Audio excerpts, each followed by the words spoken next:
You know that feeling where you're striving, maybe gathering knowledge, chasing success. Yeah, and maybe even getting those accolades, but something's missing, like a deep, lasting peace. It just isn't quite there.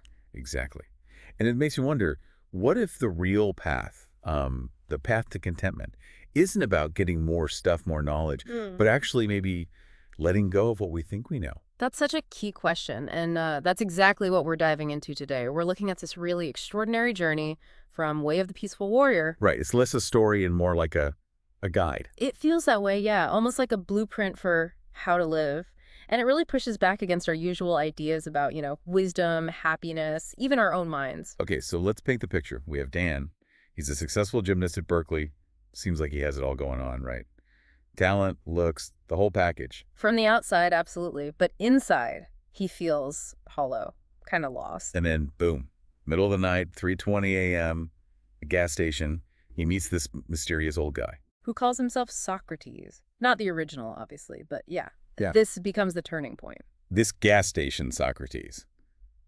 He's got these cryptic answers, strange methods. Totally unconventional. And he starts guiding Dan on what he calls the way of the peaceful warrior. And Socrates doesn't waste any time, does he? He immediately sort of pokes at Dan's life. Yeah, he calls it serious, concerned, problematic, asks him if he's basically been asleep his whole life. Ouch. But it's not just being mean, right? It's like a wake-up call. Exactly. It sets the whole tone. You got to unlearn before you can really learn anything meaningful. Create space. Which brings us to that really crucial idea in the book. The difference between just understanding something and actually realizing it. Yes. Understanding, Socrates says, that's like intellectual. You get it in your head from books, experts, whatever. It's kind of flat. Like knowing the theory of swimming versus actually jumping in the water. Perfect analogy. Realization is that jump. It's three-dimensional, experiential. It's knowing it in your whole body directly. Not just facts you collect, but truth you actually live. That's it. You embody it. It becomes part of you. And Socrates has that very vivid gas tank analogy for this. Oh, yeah, the overflowing tank. He just keeps pumping gas, lets it spill everywhere. And tells Dan, that's you, overflowing with useless knowledge, preconceptions. The message being, you're too full of old ideas. You have to empty that tank first. Let go of the stuff you think you know to make room for what you need to know. Makes you think, what am I holding on to? Right. What clutter is blocking genuine insight? And this connects to another idea. He introduces body wisdom. This is pretty radical. He says everything you need to know is already inside you, like imprinted in your cells. The universe's secrets. Not something you learn from outside, but an inner vision. Exactly. An intuition, a deep knowing that our usual education totally ignores. We're taught to look outward, not inward. And there's that weird, funny moment in the bathroom he uses to demonstrate it. Yeah. It definitely makes you question what wisdom even means and where we think we find it. Not always in a library, apparently. So Dan's world is starting to get seriously shaken up. Socrates tells him he's basically a prisoner. A prisoner of his own illusions, yeah. About himself, about life. But the prison isn't real, not physically. Yeah. The bars are mental. They're our beliefs, our fears, our expectations, invisible bars we build ourselves. It really makes you ask, what invisible prisons am I living in? And then comes his twist. Socrates says disillusion is a gift, which sounds bad. It sounds negative, right? But think about the word disillusion. Freeing from illusion. Ah, okay. So it's not about being disappointed. It's about seeing clearly, having false beliefs stripped away. Precisely. Seeing reality as it is, not as you wished or feared it was. It's liberation, really. Something to celebrate. Wow, okay. And he goes further, questioning even the things Dan enjoys, like his gymnastics, relationship. He calls them addictions, ways Dan distracts himself. Distracts himself from what? From that underlying fear, that anxiety, that suffering he's trying not to feel. That's confronting. Makes you look at your own habits. Are they genuine joy or just distraction tactics? It's a tough question, and it leads right into that story about Sam. Oh, the peanut butter and jelly sandwiches. I love that one. Right. Sam complains every day about his boring lunch. Turns out... He's the one making them. Every morning. Exactly. We make our own sandwiches in life, our situation, our happiness, our health. We arrange it, consciously or unconsciously. So the invitation is there for all of us. Look at the sandwiches you keep making for yourself. Are they nourishing you? Or are you just stuck in a pattern you created? It puts the responsibility squarely back on us. And how does this connect to the mind's role in suffering? Well, Socrates points out the mind hates change. It wants things to be stable, predictable, painless, free of life and death, even. But life is change. Pain happens. Death is inevitable. Exactly. Change is a law, he says. So happiness isn't about avoiding bumps in the road. It's about letting go of the need for a perfectly smooth road. Embracing the ride, whatever it brings, moving from resistance to acceptance. That's the core of it. And this applies to emotions, too. He points to babies. Right, how they just feel things fully. They cry, they rage, they laugh completely, they let it flow, then let it go. And then moments later, it's gone. No residue, no guilt. That's the model. Feel it fully, express it authentically, then release it. Don't carry yesterday's storm into today. Okay, so Dan's getting these concepts, but Socrates doesn't just talk, right? He pushes Dan into action. Oh, yeah. Things get intense. Socrates talks about manipulating energies, opening circuits. Dan experiences this bursting light. Leaves him exhausted, but seeing differently. Totally differently. Suddenly lectures are boring, meaningless, but colors, textures, sounds, they become incredibly vivid, almost hyper-real. Like waking up to the actual world for the first time. Kind of, and then there's that binding journey, that vision Socrates induces. Where Dan becomes the wind, sees all this human suffering.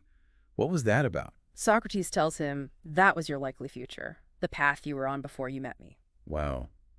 So it's showing the power of choice. That you can actually change your trajectory. Absolutely. It hammers home that the future isn't set in stone. Awareness and conscious action now can alter it. So from that point, it's like a full system reset for Dan. A complete overhaul, Socrates calls it, targeting habits, acting, thinking, dreaming, seeing, and especially eating. Why eating? Socrates says, most of what you are is a series of bad habits, and food is fundamental. He connects Dan with Joseph. Joseph, the master of food. Right. And Joseph teaches that the real magic isn't just fancy ingredients, it's the attention and love you put into preparing and eating it. Dan goes through a fast, learns to appreciate the whole cycle: hunger, chewing, digestion. Not just the taste. Yeah. And Joseph gives him rules. Fresh food, unprocessed, avoiding other stuff like caffeine or sugar to build energy. Yeah. It's about conscious consumption. Then there's meditation, but not just sitting quietly. No, Socrates calls it the warrior's sword, for cutting through illusions. Like Alexander the Great in the Gordian knot. Exactly. Don't just fiddle with the knot, cut it decisively. Meditation is the tool for that decisive mental action, to cut through the noise. A tool to get beyond ordinary thinking, like gymnastics, is for the body. And the goal, or rather the state it enables, is satori. What exactly is satori? Socrates describes it as mind free of thought, pure awareness, body active, relaxed, sensitive, emotions open and free, total presence and integration. In gymnastics, or any focused action, can be a way in. A gateway to satori, yeah, because it demands full attention, satori or die. You have to be completely present. That peak state athletes talk about, total immersion. Essentially, yes. And it all comes back to being here now. That's his constant refrain, isn't it? The time is now. Where are we? Here. Over and over. It's insistent. Like that story of the two monks and the woman at the stream. Oh, classic. The younger one frets about the older monk carrying her across.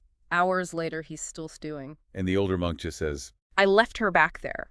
Are you still carrying her? Pow! Let go of the mental baggage. Stop carrying the past. So powerful. The journey continues, and then Joseph gets sick. Yeah, leukemia. And Socrates seems almost casual about his impending death. Which seems harsh, maybe. It can seem that way, but it's coming from a place where death isn't the enemy. It's just transformation. The real tragedy, he says, isn't dying, but never really living. Right. Most people don't ever really live at all. The warrior doesn't seek death, doesn't flee it. They just live fully now. Then Dan has that terrifying internal battle, the giant swordsman. Yeah, that's huge. And the realization is the swordsman is him. It's his own mind. The source of all his problems, his resistance. And he has to cut through it, not by fighting harder, but by staying focused, present, realizing the enemy is internal. Which leads to maybe the most radical idea, happiness without a reason. Totally. Socrates contrasts the fool who's happy only when cravings are met. Which is temporary, conditional happiness. With the warrior who is happy without reason. It's just a state of being, independent of circumstances. His instruction, act happy, be happy without a reason. Then you can love and do what you will.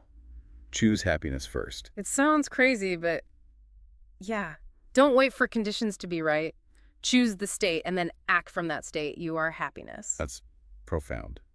And when Dan hits rock bottom, feels totally broken. Socrates reframes it. He says, your heart has been broken open. Broken open. To reveal the gate shining within. It's the only place you haven't looked. So it's not about being tough or invulnerable. It's the vulnerability, the breaking open that lets the light in. Exactly. That's where you find that deeper, constant, life-giving presence that was always there. You look inside, not outside. And the gate itself, the goal Dan was chasing. Turns out it's another illusion, a gateless gate. Meaning? The journey doesn't end at some final destination. The path just continues, but now it's full of light. Because the struggle is over. Yeah, the core realization is, there is no problem, there never was and never will be.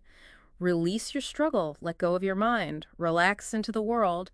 You are already free. Wow. Just let go of the fight. You're already there. It's realizing your true nature is freedom itself. It's not something to achieve. So Socrates says his work is done, gives Dan his journal. Tells him to write and teach, share the wisdom, but also Live an ordinary life, which sounds anticlimactic maybe. a little, but he clarifies. Learn how to remain ordinary in a troubled world to which you no longer belong. Staying grounded, present, ordinary. That's how you're truly useful. By embodying the peace. Not by being some guru on a mountaintop. Right, just living it ordinarily. And then Socrates disappears in a glow. Leaving Dan with that final ultimate insight. Socrates and I had never been different. We'd been one and the same. The unity, the wisdom wasn't external. It was always within Dan, within all of us. Okay, so wrapping this deep dive up, what Way of the Peaceful Warrior shows us is, well, it's not about chasing more stuff, more knowledge. Not at all. True peace, that deep happiness, it comes from letting go. Letting go of illusions, embracing this moment. Taking responsibility for our inner world, our emotions. And finding that unreasonable happiness. Happiness that doesn't need a reason, right here, right now. It's not a destination you arrive at, it's a way of being. Exactly. Finding clarity through realization, not just intellect. Seeing disillusion as a gift. Recognizing the mind is the obstacle, but also the key. So maybe for you listening, the reflection is this. Where are you overfilling your own gas tank? Maybe with too much information, or clinging to ideas about how happiness should look. Yeah, what sandwich are you making for yourself day after day, maybe without even realizing it? Is it nourishing you or holding you back? Just like Dan learned to be happy without needing a specific reason to act from presence. You can start cultivating that too, in small ways. So the question to ponder is, what's one simple conscious action you can take, maybe even right now or today, to embody that peaceful warrior spirit in your own life? Just one small step towards presence and unreasonable happiness.